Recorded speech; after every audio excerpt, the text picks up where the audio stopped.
El argumento de vida es un plan en marcha, no consciente, desarrollado en la primera infancia, bajo la influencia de las figuras significativas y que va a direccionar la conducta del individuo si es que no es consciente de ello. Y la idea es que nuestra vida sea regida no por un argumento, sino más bien que sea una decisión por un plan. Las diferencias que hay entre el argumento o guión de vida y lo que es el plan consciente. El origen del argumento de vida está en el niño adaptado y en el adulto no ok, que está contaminado y que está bajo la influencia de mensajes muy potentes de los niños adaptados y los padres críticos de las figuras significativas de crianza. Es decir, se percibe y se vive desde estados del yo no ok que han sido influenciados por estados del yo no ok de nuestros progenitores. A diferencia del plan consciente de vida que está realizado claramente por el adulto en okeidad. Y este adulto en okeidad tiene características de consulta, características de identificación, de qué normas del padre son convenientes mantener y cuáles son las necesidades emocionales del niño.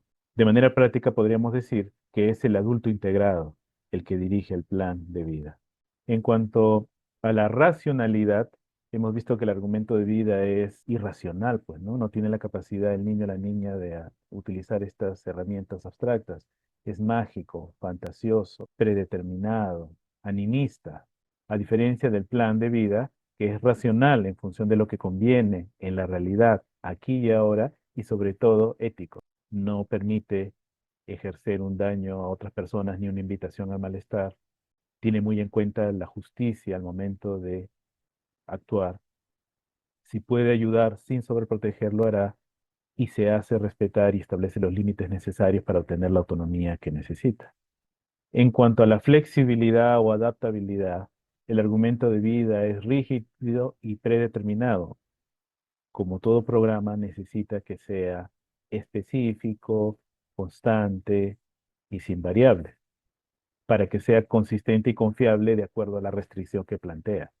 En cambio, el plan consciente de vida es flexible, se adapta al entorno. Y esto es importante reconocer porque al principio, una persona que está en el argumento de vida, cuando se plantea entrar a un plan consciente, va a percibirse en inestabilidad, en una sensación de inconsistencia.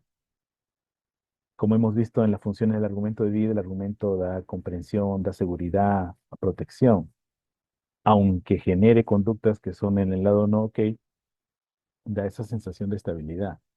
Entonces, en una primera visualización de lo que podría ser vivir fuera del argumento en un plan consciente, la persona puede percibirse metafóricamente en una arena movediza, como que nada de lo que aprendí fue cierto.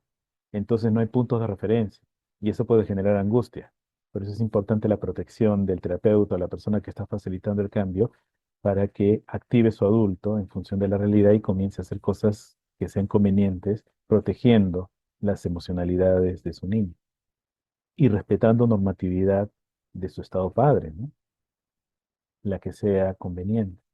Con respecto al tiempo, el argumento de vida está claramente anclado en el pasado, de acuerdo a lo que sucedió en la infancia, allá y entonces.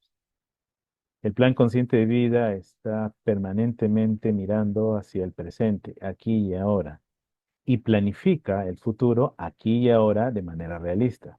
Ve alternativas, visualiza posibles desenlaces sin que esto genere angustia, porque conforme se va desarrollando el presente, volverá a tomar decisiones si corresponde, si es que las cosas que planificó previamente no fueron como las esperaba favorables, porque ya había visto algún escenario desfavorable.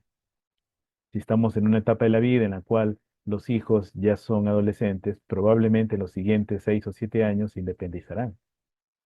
Si estamos en una etapa de la vida en la cual estamos en la quinta o sexta década, probablemente los padres, si siguen vivos, van a fallecer. Entonces es importante entender que conforme pase el tiempo va a haber algunos hechos que van a suceder y que necesito saber cómo reaccionar frente a ellos. Y uno mismo puede comenzar a poner las cosas en orden conforme se va dando cuenta que su etapa en el ciclo vital va terminando. A nivel de desarrollo personal, el argumento de vida va a variar desde una limitación en el crecimiento y desarrollo personal hasta un final trágico, en los argumentos en los cuales los padres han estado, o las figuras significativas, en una situación de inoquidad intensa, con abuso o negligencia. El plan consciente de vida lo que va a desarrollar es una mejora constante y construcción cada vez de nuevas habilidades, porque conforme se van presentando nuevas situaciones, me doy permiso de actuar de acuerdo a lo que conviene en esa situación. Sigo aprendiendo, no me estanco. En el nivel de relación con los demás, el argumento de vida tipifica, encuadra, clasifica a las personas en roles prefijados y rígidos. Por eso es que los juegos psicológicos son uno de los mecanismos más importantes para fortalecer el argumento. Vemos a las personas como perseguidores, salvadores o víctimas, viéndonos a nosotros mismos como tales, dependiendo de cuáles sean los roles que hayamos aprendido que son más exitosos, no para conseguir bienestar, sino para reforzar ese mandato argumental, que como no lo reflexionamos ni lo racionalizamos, creemos que es la forma de vivir. El plan consciente de vida más bien lo que hace es aceptar las diferencias en un entorno de respeto, de confianza, de empatía. Valora el ser y se constituye en un ejemplo de bienestar. Pone los límites donde es conveniente, aunque sean personas muy cercanas o significativas, puesto que acepta que si el otro no desea cambiar, a pesar de una invitación potente y afectuosa que haga uno mismo, corresponderá alejarse de esa interacción al no ser nutritiva, al no ser conveniente, al no ser adecuada.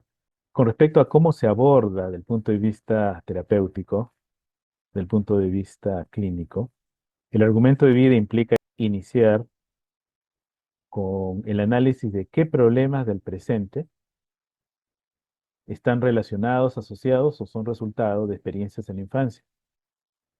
Ojo, no es retroceder al pasado y comenzar a escarbar allí de una manera arqueológica.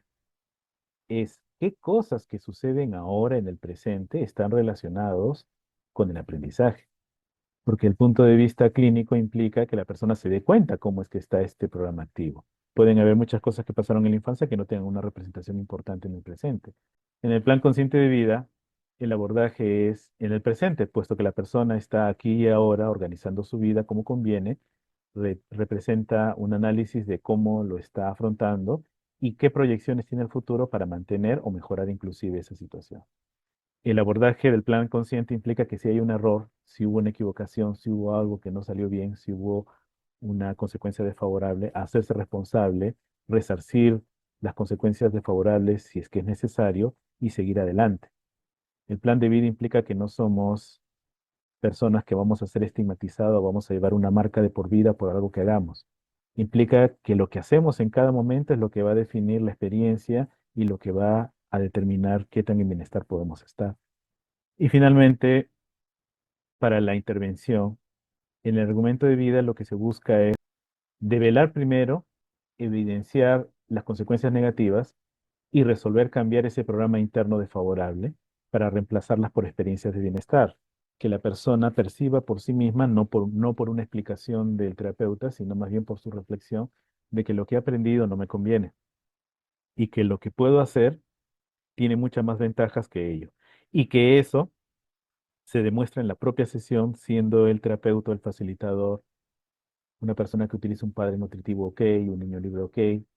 Se facilita que haya un desarrollo permanente de acuerdo a la realidad y necesidad. Criterio de realidad es lo que está pasando, necesidad es lo que me he dado cuenta que ya no quiero seguir haciendo y que me conviene cambiar para planificar en función de metas prudentes.